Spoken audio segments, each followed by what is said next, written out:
It happened 2 years ago, on Christmas Eve. I remember because I'd just finished wrapping presents for my daughter. It was around 2:30 a.m., and the whole house was quiet. My husband had gone to bed hours before, and I stayed up drinking hot cocoa, watching the snow fall outside. We live in a small town in Oregon, quiet and peaceful. That night, everything felt still, like the whole world had paused. I turned off the living room lights and stood by the window for a while, just admiring the snow-covered street, the glow of our Christmas lights reflecting off the glass. At 3:02 a.m., I heard the doorbell ring. It was a soft chime, but at that hour, it felt like a gunshot in the silence. I froze. We don't get visitors that late. Ever. I didn't move at first, thinking maybe I imagined it. But then it rang again. Once. Twice. I walked slowly toward the door. I didn't turn on the porch light, just peeked through the peephole. There was a man standing there. He wasn't wearing a coat, just a thin hoodie. No gloves, no hat. His hands were in his pockets, and he was looking down at his shoes. He was tall, maybe in his late 20s, but I couldn't see his face clearly. My heart was pounding. I thought about waking my husband, but something told me not to.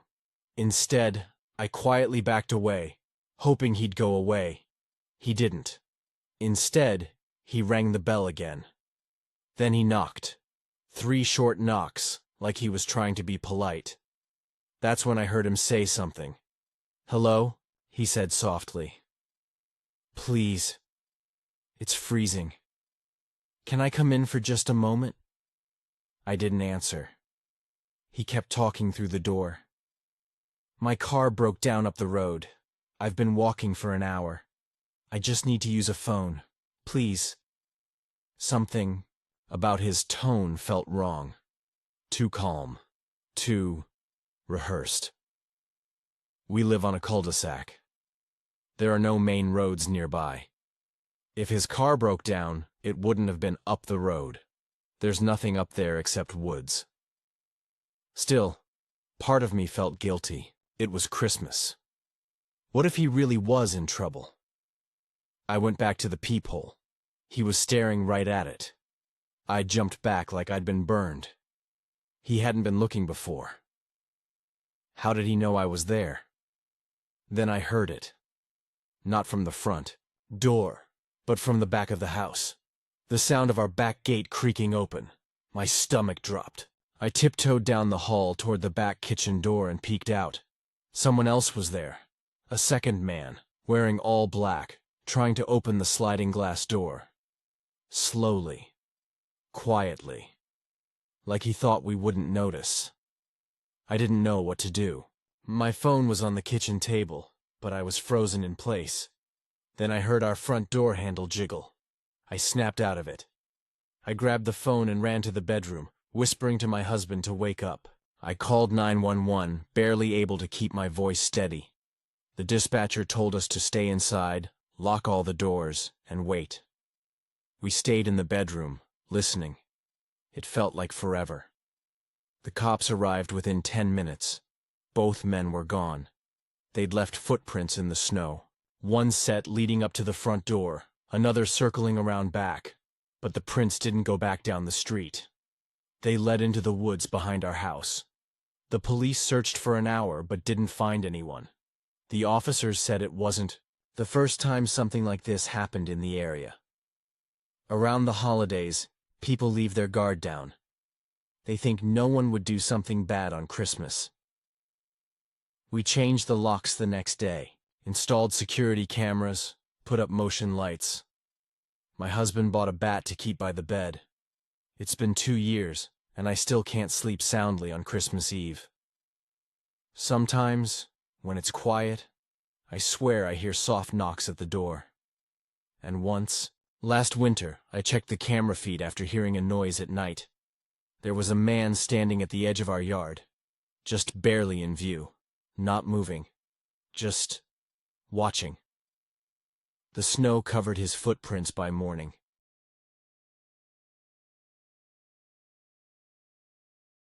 I never thought a simple overnight stay could turn into one of the worst nights of my life. It was Christmas Eve, and I was driving home to visit my family for the holidays. I live about 5 hours away from them, and that night I was halfway through the trip when my car started making a strange noise. It sounded like something was dragging underneath, and then I saw the dashboard light blink red. The engine was overheating. I pulled off at the nearest town, a small place with just a few streets and one motel at the edge of town. The sign was old and flickering, but I didn't have much choice. It was late, around 11 p.m., and the roads were empty except for some Christmas lights shining on the lampposts. I checked in quickly, feeling tired and worried about the car. The woman at the front desk gave me a room key without much talk. I took the key, thanked her, and went straight to my room. The motel room was small and smelled a little musty, but it was clean enough.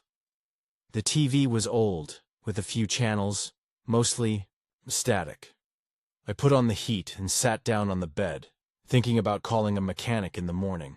My phone had a weak signal, but enough to send a quick message to my dad.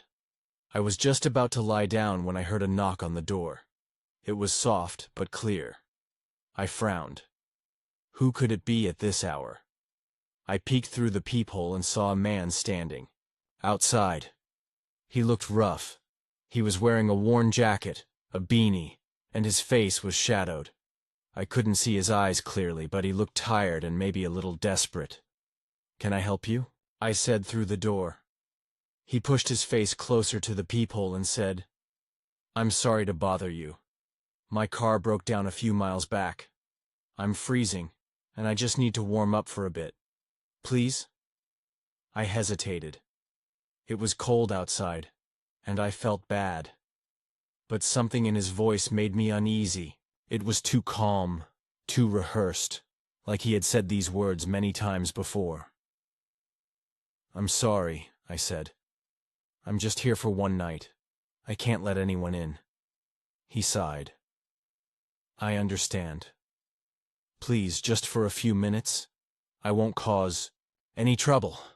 I stood there for a moment, my heart beating faster. I didn't want to be rude, but I was alone, and the room was small. "No," I said firmly. "I'm sorry." He nodded slowly and stepped back from the door. I closed the door and locked it immediately. For a while, everything was quiet again. Then, about 10 minutes later, I heard noises outside my window. The motel was on the ground floor, and my room's window looked out to the parking lot. I got up and peered through the curtains. The man was there. He was leaning against my car, smoking a cigarette. I felt a shiver run down my spine. I watched as he looked around, then reached into his jacket and pulled out something small. I couldn't see exactly what it was, but it looked like a knife. I quickly backed away from the window, heart pounding. Wanted to call the front desk, but the signal was too weak. I tried again, but the call wouldn't go through. I sat on the bed, clutching my phone, unsure what to do next. Then I heard the door handle jiggle. Someone was trying to open my door. I froze. My hands shook as I grabbed the small lamp from the bedside table. I held it up like a weapon, even though I knew it wouldn't stop anyone. The door handle stopped moving. Then it started again. I whispered, "Go away." After a few moments, the noises stopped. I stayed awake the rest of the night, listening for any sounds. At dawn, I called the front desk. The woman was surprised. "We had a report about a strange man outside," she said. "Someone else called last night." I asked if they had security cameras. She said no. The motel was too old and cheap. I left the room as soon as I could. When I went to my car, the man was gone. But there were fresh scratch marks on the driver's door. Deep, angry lines that hadn't been there before. I reported it to the police, but they said there wasn't much they could do without a description or evidence. I still wonder what he wanted. Was he planning to come back? Was I lucky to get away? That Christmas morning, instead of feeling joy or relief, I felt cold and scared. And every time I think about that night, I wonder if I really escaped, or if something worse is waiting just around the corner.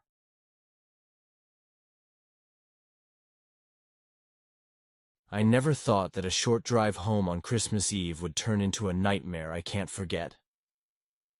I was visiting my parents for the holidays. They live in a small town 2 hours from the city where I work. The snow had started falling lightly in the afternoon, but the roads were still clear and safe. I left their house around 8 p.m., planning to get back to my apartment before midnight. The highway was mostly empty, with only a few cars passing by. The Christmas lights on the houses flickered softly through the snowy haze, and I felt peaceful as I sang quietly to the radio. Then, about 45 minutes into the drive, the snow started coming down harder. Thick, heavy flakes blanketed the road quickly, and visibility dropped. I slowed down, careful not to lose control. The radio crackled, and I switched to a station with weather updates. The announcer said a storm was moving fast, and drivers should be cautious. I was almost halfway home when my headlights caught something on the side of the road. A man standing alone in the snow, waving his arms slowly. I hesitated. It was cold and late. Most people wouldn't be outside without a reason. But I couldn't ignore him. I pulled over carefully, parking a little ahead so I wouldn't block traffic. He was tall, wearing a thick coat and a knit cap pulled low over his forehead. His face was pale and tired, with eyes that didn't quite meet mine. "Car trouble?" I asked, trying to sound friendly. He nodded, shivering. "My truck broke down a mile back," he said, his voice low. "I've been walking for a long time. Can you give me a ride?" I looked at the road behind us. Snow was piling up fast, and the storm was growing worse. I didn't want to leave him there, but I also didn't feel safe. Still, I unlocked the passenger door and told him to get in. He slid inside quietly, not saying much. We drove slowly through the blizzard. The road was nearly white, and the snow stuck to the windshield despite the wipers. I had to keep my eyes on the lines and the dim glow of street lamps far ahead. After a few minutes, the man spoke again. "Do you live far?" he asked. "About an hour," I said. He nodded. "I'm headed that way too." His voice was calm, almost too calm. I noticed his hands. They were clean, no dirt or grease, which seemed strange for someone who said their truck broke down. Suddenly, I felt cold inside, even though the heater was on full blast. The man looked out the window and said, "I'm glad you stopped." I didn't reply. Then, without warning, he reached into his coat and pulled out a small knife. The blade was shiny and thin. My heart stopped. "I just want to talk," he said quietly. I slammed on the brakes, but the car slid slightly on the ice. "Stop the car!" I shouted, voice shaking. He didn't move. His eyes locked onto mine, calm and empty. I turned the wheel hard, aiming for a small pull-off area by a frozen pond. The car skidded, and for a moment I thought we would crash, but I managed to stop just short of the icy edge. I grabbed my phone and dialed 911, hands trembling so badly I almost dropped it. The man leaned forward, and I could see his face clearly now. Pale, with a faint scar running from his temple to his cheek. His eyes were dark, cold, and unreadable. "Let me explain," he said, voice low and steady. The operator asked for my location, but the snowstorm was making GPS signals weak. I told them we were on Highway 47, near the old mill. The man put the knife down slowly but didn't take his eyes off me. "I'm sorry," he said. "I didn't mean to scare you. The operator told me the police were on their way." I kept the car locked and didn't look away. Minutes felt like hours. Finally, I heard sirens faintly through the storm. The man stood up, pulling the knife back into his coat. "Maybe it's better this way," he said quietly. The police cars appeared through the blowing snow and stopped behind me. Officers rushed out with flashlights and shouted at the man to put his hands up. He didn't resist. They handcuffed him and led him to the patrol car. One officer came to my window and asked if I was okay. I nodded, but my hands were still shaking. Back inside the car, I watched the man disappear into the police cruiser. The officers told me he had escaped from a nearby mental health facility a few days earlier. They said he was dangerous, but hadn't harmed anyone yet. I drove home slowly, eyes darting to the rearview mirror all the way. That night, I couldn't sleep. I kept hearing the soft tapping of the snow against the window, and the cold feeling in my chest wouldn't go away. Was I lucky? Or was the danger still out there, waiting for the next person? I don't know. All I know is, I still drive that road carefully every winter. And I never stop for strangers anymore, no matter how cold it is.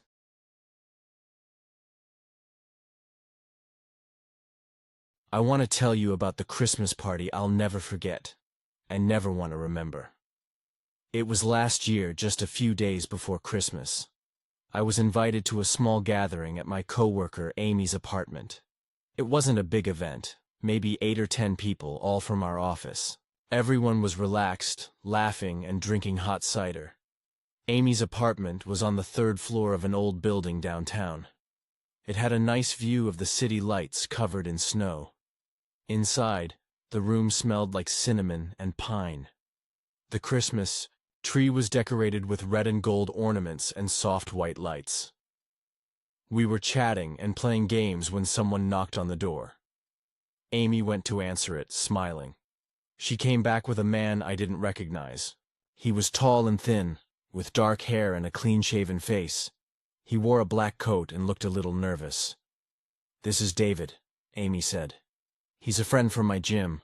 I told him about the party, and he asked if he could join." We all said hello, and David smiled politely. At first, he seemed normal enough. He made small talk, laughed when people told jokes, and even helped pour cider. But as the night went on, I started to notice things about him that didn't feel right. He kept glancing at people's phones and pockets. Sometimes he would lean in close during conversations, but then suddenly pull back like he was hiding something. Once, I saw him slip his hand under the table, and I could swear he was trying to take someone's wallet. I tried to warn Amy, but she said, "David seems nice. Don't be so suspicious." I kept watching him. Around midnight, some people left, but a few of us stayed behind, sitting on the couch and talking quietly. David was still there, sitting on the edge of a chair, eyes fixed on Amy. I noticed he kept checking the door, like he was waiting for something. Suddenly, the power went out. The room went dark, except for the soft glow from the Christmas tree lights. Someone lit a candle, and we all relaxed a little, thinking it was just a temporary blackout. But David didn't move. Instead, he reached into his coat pocket. Everyone else was busy talking, or trying to find their phones in the dark. I could see a small, shiny object in his hand. It was a thin blade, a knife. My heart started pounding. I wanted to warn Amy, but I didn't want to cause panic. Then David stood up slowly and walked toward the door. "I think I should go," he said quietly. Amy looked surprised but nodded. He opened the door and stepped out. Just then, the power came back on. We all looked at each other, relieved. But Amy went to check the door and froze. Her wallet was missing. We searched everywhere but couldn't find it. I realized then that David wasn't just a party guest. He had planned to rob us. We called the police and gave them a description. Amy was upset, but I was more shaken. I kept thinking about the knife in his hand, and how close we were to something much worse. Weeks later, I heard on the news that a man matching David's description was arrested nearby. He had been linked to several robberies and assaults during the holiday season. I still don't know how he found out about the party, or why Amy trusted him. That Christmas, I learned a hard lesson. Even during the most joyful times, strangers can bring danger into your home, and sometimes the scariest thing isn't a ghost or a monster. It's the person standing right beside you, smiling.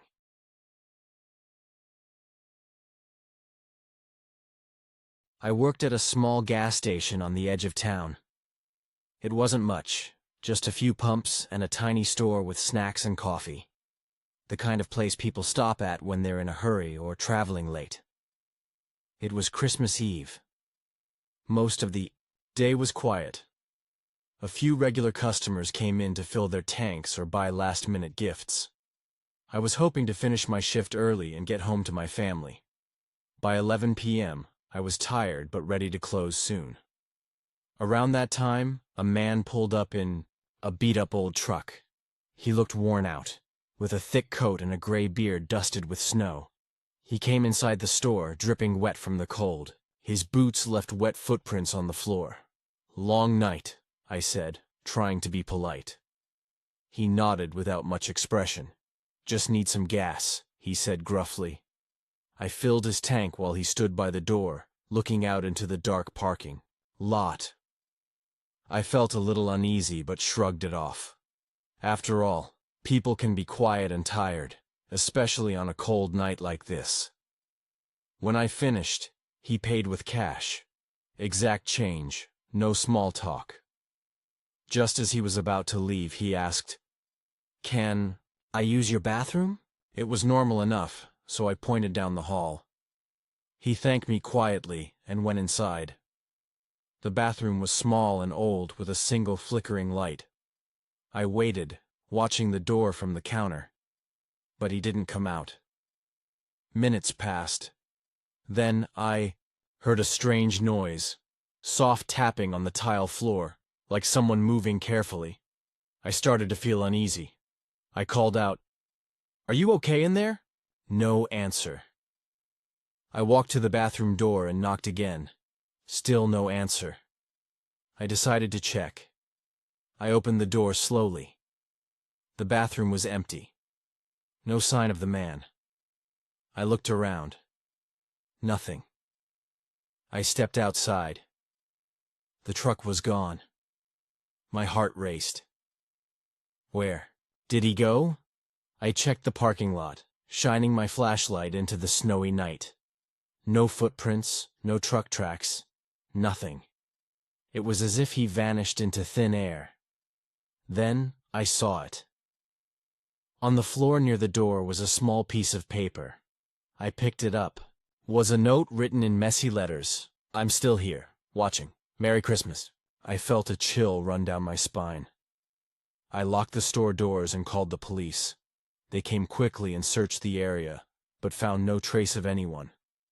They told me it might have been a prank, or someone trying to scare me. But I knew better. That night, I couldn't stop thinking about the man, the empty bathroom, and the note. I kept imagining him hiding somewhere, waiting. Every noise made me jump. Even now, I still work that job. But I never let a stranger in after dark. And every Christmas Eve, I find myself looking over my shoulder, wondering if he's coming back.